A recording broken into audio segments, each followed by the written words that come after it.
అందరికి నమస్కారం. నేను శిరీష. ప్రస్తుతం మనతో పాటు ఉన్నారు ప్రముఖ తంత్ర జ్యోతిష్యులు, జ్యోతిష్యరత్న, జ్యోతిష్య సామ్రాట్ చింత విక్మందర్రావు గారు. గురుగారితో మాట్లాడుతాం. నమస్కారం గురుగారు. మాతృదేవోభవ, పితృదేవోభవ, ఆచార్య దేవోభవ. ఓం నమో మాందేశ్వరాయ నమః. అందరూ బాగుండాలి, అందరికీ మంచి జరగాలి. తులారాశి వారికి ఈ ఏప్రిల్ మాసంలో ఎలా ఉంటుందంటారు? నవగ్రహాల ప్రభావం ఎలా ఉంటుంది? అలాగే ఆర్థిక పరంగా, ఆరోగ్య పరంగా ఎలాంటి జాగ్రత్తలు తీసుకోవచ్చు అంటారు? ఈ 2020 సంవత్సరం ఏప్రిల్ మాసం తులారాశి వాళ్లకు ఎలా ఉందో తెలుసుకునే ముందు గ్రహస్థితి ఎలా ఉందో చూద్దాము. ఈ రాశికి 5వ ఇంట రాహు, 6వ ఇంట్లో రవి, శని, కుజ, బుధులు, 7వ ఇంట్లో శుక్రుడు, 9వ ఇంట్లో గురువు, 11వ ఇంట్లో కేతు. ఓవరాల్గా తీసుకుంటే కాలసర్ప దోషం ఉంది అన్ని రాశులకు ఉన్నట్లే, కానీ మాత్రం గ్రహాలన్నీ ఏ గ్రహం ఎక్కడో అక్కడ ఉంది, ఎక్కడ ఉండాలి అక్కడ ఉంది, లక్ అని చెప్పచ్చు. అంటే తులారాశికి రాహు విశేష రాజయోగకారకుడు. ఎందుకు అంటే తులారాశిలో స్వాతి నక్షత్రం ఉంది, నడి నక్షత్రం అంటారు, అంటే మధ్యలో ఉంది 4 పాదాలతో. స్వాతి నక్షత్రం అంటే తెలియని వాళ్ళరు. ముత్యాలు తయారైంది అక్కడే, నరసింహస్వామి పుట్టింది అక్కడే, ఆ నక్షత్రంలో వాయుదేవుడు నక్షత్రం, చాలా గొప్ప నక్షత్రం. దానికి అధిపతి రాహు 5వ ఇంట్లో ఉన్నాడు, అంటే కోణంలో ఉన్నాడు, మూల త్రికోణంలో ఉన్నాడు. అంటే అదృష్టం అని అర్థం, తెలియనటువంటి అదృష్టం ఉందని అర్థం. రాహు అంటే ఒక మాయ, అందుకే తెలియని అదృష్టం అని చెప్పాను. ఇక 6వ ఇల్లు, 6వ ఇంట్లో శనేశ్వరుడు ఉన్నాడు. ఈ రాశికి, ఈ రాశులను ఉచ్చస్థితి పొందే గ్రహం 6వ ఇంట్లో ఉంది. శని 6వ ఇంట్లో దిగ్బలాన్ని పొందుతాడు. 6వ ఇంట్లో శని అంటే గత 30 సంవత్సరాలకు ముందు శనేశ్వరుడు బ్రహ్మాండమైనటువంటి రాజయోగం వీళ్ళకి ఇచ్చుంటాడు. ఇప్పటి నుంచి వెనక్కి వెళ్తే అంటే ఒక 40-50 సంవత్సరాలు ఉండే వాళ్ళకైతే తెలుస్తుంది ఆ విషయం. ఈయన 18 సంవత్సరాల ముందు రాహు ఈ కుంభంలో ఉన్నప్పుడు 5లోకి వచ్చినప్పుడు బ్రహ్మాండమైన యోగాన్ని ఇచ్చుంటాడు. అంటే ఈ దీర్ఘకాల సంచార గ్రహాలు 18 సంవత్సరాల తర్వాత రాహు అక్కడికి వచ్చాడు, 30 సంవత్సరాల తర్వాత శని అక్కడికి వచ్చాడు. విశేషమైన లైఫ్లో మొత్తం ఏం కావాలంత ఇచ్చేటువంటి సందర్భం ఇది. అదేవిధంగా రాశ్యాధిపతి రాశిని చూస్తున్నాడు శుక్రుడు డైరెక్ట్గా. రాశ్యాధిపతి డైరెక్ట్ రాశిని చూస్తున్నాడు. అప్పుడు మనకి ఇంకేం కావాలి అసలు? ఇప్పుడు మనకు సహాయం చేసేవాడు మనకు అందుబాటులో ఉంటే ఎట్టుంటుంది? శ్రమే ఉండదు, ఏం కావాలో దగ్గరికి వస్తుంది. ఈ రాశికి గోచార రీత్యా గురువు 9వ ఇంట్లో ఉన్నాడు కాబట్టి గురుబలం ముందు రాశిని చూస్తాడు, శుక్రుడు చూస్తాడు, గురువు చూస్తాడు. రాహు 5వ ఇంట్లో ఉన్నాడు, కేతు లాభంలో ఉన్నాడు. కేతు అంటే ఏది తల్లలేని గ్రహం కదా, అది కూడా లాభంలోనే ఉంది. అంటే ఏ గ్రహాలు ఎక్కడో అక్కడ ఉన్నాయి. రవి 6వ ఇంట్లో బలవంతుడే, కుజుడు 6వ ఇంట్లో బలవంతుడే, భాగ్యాధిపతి 6వ ఇంట్లో ఉన్నాడు. 6వ ఇంట్లో ఎక్కడున్నాడు? ఎవరితో ఉన్నాడు? భాగ్యాధిపతి, పంచమాధిపతి ఇద్దరు కలిసి 6వ ఇంట్లో ఉన్నారు. అంటే ఇక్కడ అన్ని విధాల బాగున్న ఏకైక రాశి తులారాశి.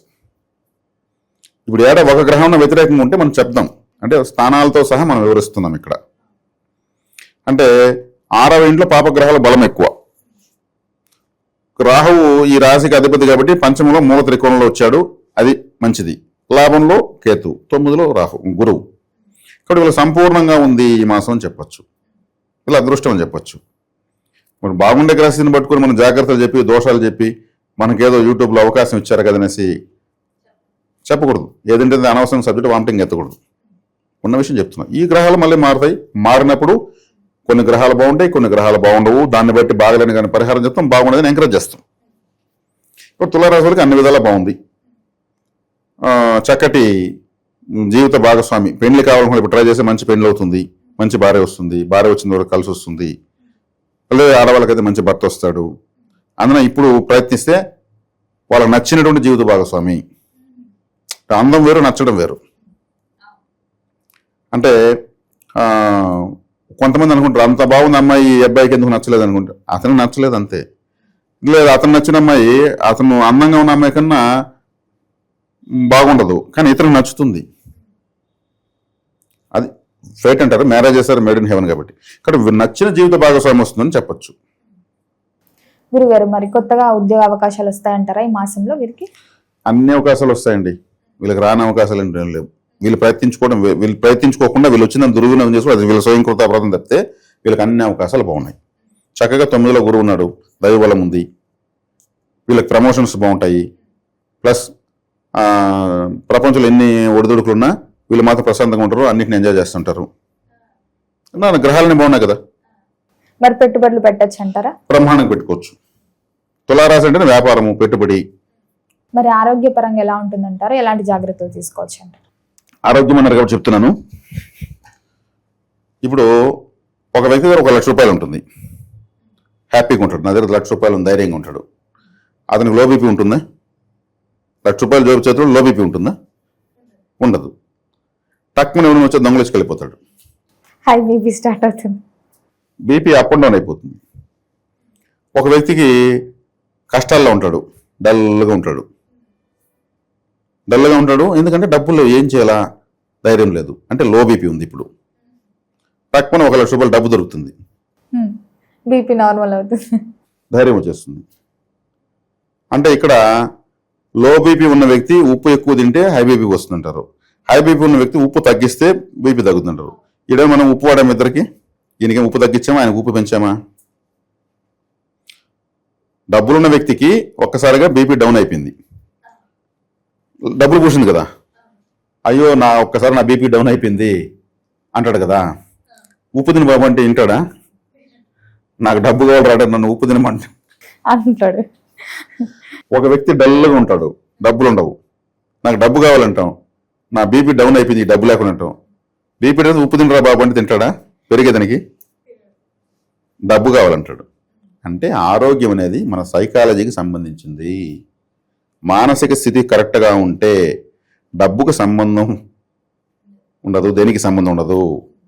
అంటే దీని స్థిత ప్రజ్ఞత అంటారు, దీన్ని సాధించుకోవాలి ఎవరైనా సరే. ఇది తులారాశి వాళ్ళకని కాకుండా అందరికీ చెప్పాను అనమాట, ఫీలింగ్. కాబట్టి ఇప్పుడు స్థిత ప్రజ్ఞత చాలా ఇంపార్టెంట్. ఉన్నప్పుడు పొంగిపోకుండా, లేనప్పుడు కుంగిపోకుండా ఉండగలగాలన్నప్పుడే భగవంతుడు కూడా ఇతనికే ఇవ్వాలి నిజంగానే అనేసి ఇస్తాడు. కాబట్టి ఇప్పుడు తులారాశి వాళ్ళకి అన్ని విధాలు బాగుంది, వీళ్ళకి లో బీపీ లేదు, హై బీపీ లేదు, ఆరోగ్యంగా ఉన్నారని అర్థం. ఏదున్నా సమస్యే కదా. వీళ్ళకి సంపూర్ణ ఆరోగ్యం ఉంది. 6వ ఇంట్లో గ్రహాలు రాసే మన భాగ్యాధిపతి 6వ ఇంట్లో ఉన్నాడు, శనేశ్వరుడు 6వ ఇంట్లో ఉన్నాడు, లాభాధిపతి బాధకాధిపతి కూడా 6వ ఇంట్లో ఉన్నాడు, కుజుడు 6వ ఇంట్లో, ఆరోగ్యం సమస్య కుజుడు 6వ ఇంట్లో ఉన్నాడు. వీళ్ళకి ఆరోగ్య సమస్యలు అనుకుంటే వీళ్ళకి ఉండవు. కాకపోతే మనకు మన మానసిక స్థితి ఎంత బలహీనంగా ఉంటుందని చెప్పాను అనమాట. ఒక వాచ్ ఉంటుంది, ఆ వాచ్లో లోపల పరికరాలు ఉంటాయి, బ్యాలెన్స్ ముళ్ళు అంటారు దాన్ని. ఒకటి ఉంటుంది, అది కింద పడిపోయినట్టే ఉంటుంది, టకటకటగా ఆడుతూ ఉంటుంది. చూస్తే పడిపోతుందేమో అనిపిస్తుంది, కానీ పడదు, కానీ 24 అవర్స్ తిప్పుతుంది. సేమ్ మనలో కూడా మనసు అనేది ఒక బ్యాలెన్స్ ముళ్ళు, దాన్ని అలా పెట్టుకున్నప్పుడు లైఫ్ అంతా మనం. మరి దాంపత్య జీవితం ఎలా ఉంటుందంటారు గురుగారు? దాంపత్య జీవితము బ్రహ్మాండంగా ఉంది. అదే చెప్పాను, నచ్చిన జీవిత భాగస్వామి వస్తుంది. జీవిత భాగస్వామి వచ్చిన వరకు బాగుంటుంది. మంచి వీళ్ళు వివాహం జరిగిన వాళ్ళు కూడా చాలా బాగుంటుంది. నూతనోత్సాహంతో ముందుకు వెళ్తారు, ఇబ్బంది ఏం లేదు. వివాహ విషయం బాగుంది, సంతాన విషయం బాగుంది, విద్యా విషయాలు బాగున్నాయి. ఇప్పుడు పరీక్షల మాసం మార్చి అంటే ఈ పరీక్షల్లో కూడా బాగా చురుగ్గా పాల్గొంటారు, బాగా రాస్తారు. వీళ్ళు చదువుకున్న క్వశ్చన్లు ఎక్కువ వస్తాయి, అడిషనల్ పేపర్స్ తీసుకుని మరీ రాస్తారు, చాలా బాగుంటుంది. కాబట్టి విద్యార్థినులకు, కొత్తగా పెళ్లి అయిన వాళ్ళకు, కొత్తగా పెళ్లి ప్రయత్నం చేస్తున్న వాళ్ళకు, పెట్టుబడులు పెట్టే వాళ్ళకు, వ్యాపారస్తులకు, వ్యవసాయదారులకు, అన్ని రంగాల వాళ్లకు బాగుంది. ఏదైనా వీళ్ళు బంగారు ఆభరణాల పాటు లాంటివి కొనడము, లేదా అటువంటి షేర్స్లో పెట్టుబడులు పెట్టడము, ఇట్లా పలు రకాల మల్టీ టాస్క్లని కూడా వీళ్ళు బాగున్నాయి. మరి అన్ని రంగాల వరకు కలిసి రావాలంటే ఏ దైవాన్ని పూజించవచ్చు అంటారు? ఎలాంటి పరిహారాలు చేసుకుంటే బాగుంటుంది? ఇప్పుడు తులారాశి వాళ్ళు చక్కగా లక్ష్మీదేవి ఆరాధన, అదేవిధంగా సుబ్రహ్మణ్య ఆరాధన. 2వ స్థానాధిపతి అంటే 2వ స్థానం అంటే వృశ్చిక రాశి అధిపతి కుజుడు అంటే సుబ్రహ్మణ్య స్వామి. తులారాశి వాళ్ళు కంపల్సరీ సుబ్రహ్మణ్య స్వామి ఆరాధిస్తామంటే డబ్బులు వస్తూ ఉంటుంది. రాశాధిపతి శుక్రుడు, వ్యయాధిపతి బుధుడు. కాబట్టి సుబ్రహ్మణ్య ఆరాధన, లక్ష్మీదేవి ఆరాధన, మహావిష్ణు ఆలయానికి వెళ్తా ఉంటే వీళ్ళకు సంపత్కరంగా ఉంటుంది. ఇప్పుడు అన్ని గ్రహాలు బాగున్నాయి, ఇప్పుడు ఈ ఆరాధన ఇంకా బాగుంటుంది. గురుగారు, మొత్తం మీద ఈ మాసంలో తులారాశి వారికి ఎలా ఉండబోతుంది, ఎలాంటి జాగ్రత్తలు తీసుకోవాలి తెలియజేసినందుకు ధన్యవాదాలు.